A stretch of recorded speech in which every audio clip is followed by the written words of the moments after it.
Assalamualaikum warahmatullahi wabarakatuh. Kembali lagi dengan saya Bagus Abdul Latif di video pembelajaran mata kuliah. Baik, di video kali ini kita akan membahas tentang mata kuliah manajemen lembaga keuangan syariah non-bank, atau lebih tepatnya membahas tentang leasing syariah. Dimulai dari pengertian leasing syariah. Leasing atau sewa guna usaha berasal dari bahasa Inggris, yakni lease, atau secara tulisan yakni lease, yang memiliki arti sewa atau sewa menyewa.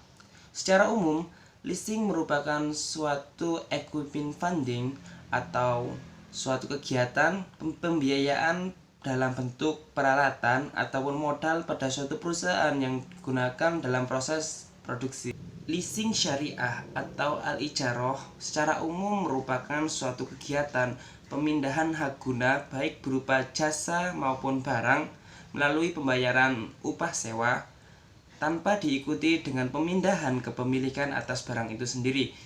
Kegiatan ini biasanya berupa penyediaan modal secara sewa guna usaha. Sekilas info mengenai leasing syariah atau al-ijarah.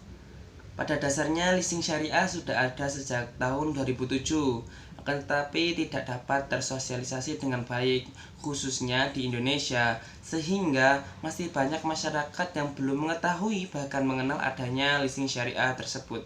Hal ini menyebabkan leasing syariah sepi akan peminat, tentunya dalam hal peminjaman dana.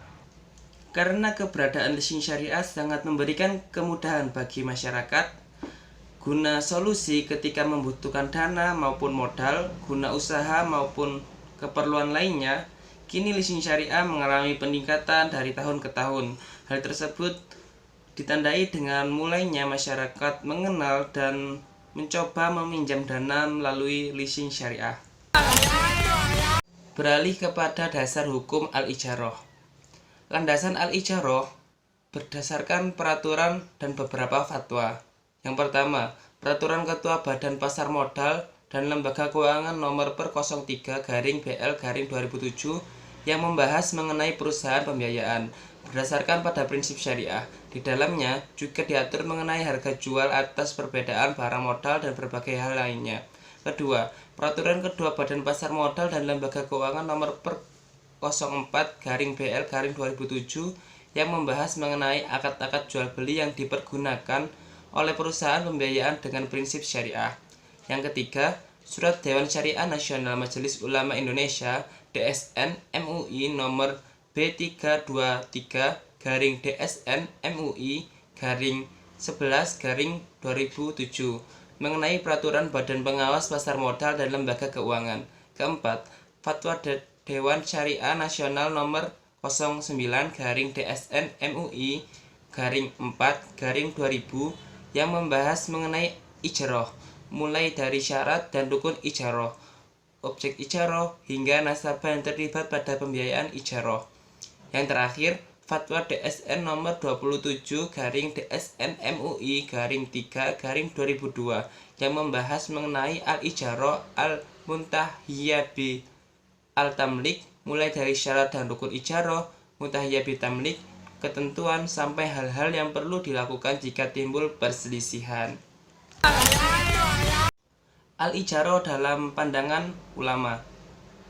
Al-ijarah menurut ulama terdapat 3 perbedaan pendapat di sini. Pertama, mazhab Syafi'i berpendapat bahwa leasing syariah adalah transaksi untuk suatu manfaat yang dituju dengan cara tertentu dan bersifat mubah. Sedangkan mazhab Hanafi berpendapat bahwa leasing syariah dipandang sebagai transaksi manfaat dengan adanya imbalan. Yang terakhir, yang ketiga, mazhab Maliki dan Hambali. Keduanya sepakat berpendapat bahwa leasing merupakan pemilikan manfaat yang diperbolehkan dalam jangka waktu tertentu dengan imbalan. Baik, di sini saya akan menjelaskan mengenai istilah-istilah penting dalam al-ijarah. Nah, di sini ada 5 istilah penting yang harus kita ketahui dalam al-ijarah. Yang pertama yaitu ada muazir. Nah, muazir di sini yaitu pihak yang merupakan perusahaan leasing yang membiayai pengadaan barang-barang modal untuk nasabahnya. Kemudian yang kedua ada mustazir. Nah, di sini mustazir yaitu nasabah dari lessor yang mengajukan permohonan leasing demi mendapatkan pengadaan barang modal. Kemudian yang ketiga ada ma'zur atau objek sewa. Kemudian yang keempat yaitu ada supplier. Nah, supplier di sini yaitu pihak pedagang yang menyediakan pengadaan barang untuk di leasing sesuai dengan akad jual beli antara muazir dan mustazir. Nah, yang terakhir yaitu ada asuransi. Nah, asuransi di sini yaitu merupakan pihak yang menanggung risiko dari perjanjian yang dibuat oleh muazir dan mustazir. Kemudian asuransi di sini tidak melulu ada dalam dunia leasing karena pihak ini ada jika mustazir memang membayar biaya lebih untuk asuransi. Selanjutnya, di sini ada prinsip dan asas hukum al-ijarah.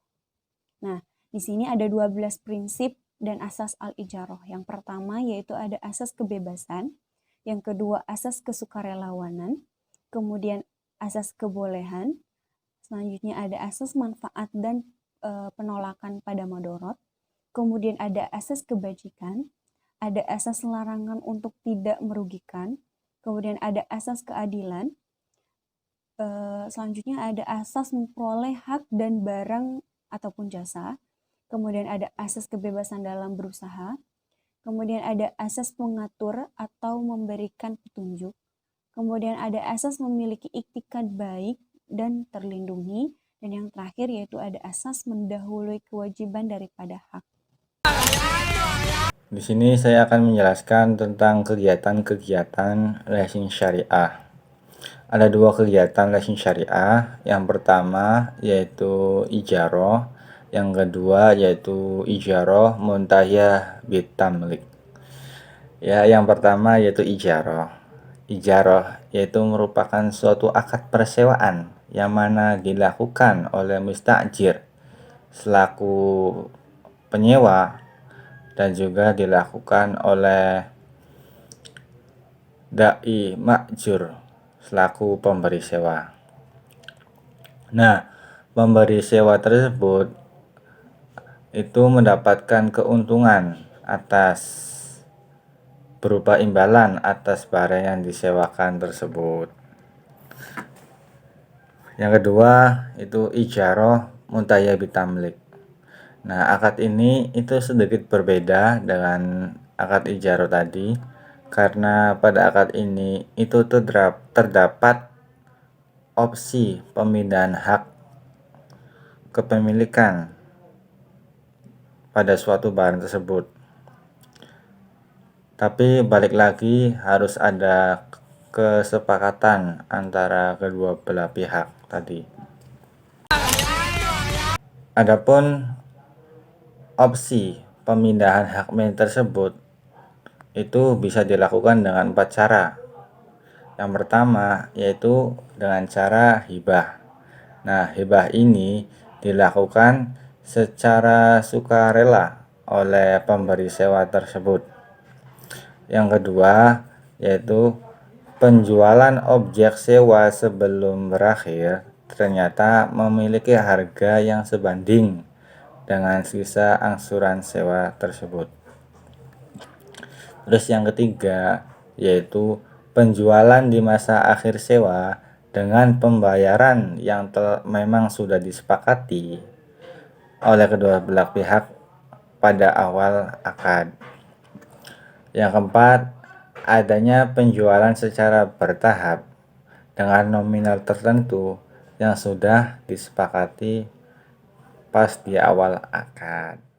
Terima kasih karena telah menonton video ini hingga akhir. Seperti biasa sebelum berpisah, jangan lupa untuk like, share, dan komen jika kalian suka video ini. Tekan tombol subscribe dan aktifkan notifikasi loncengnya supaya kalian tidak pernah ketinggalan video-video terbaru dari kami.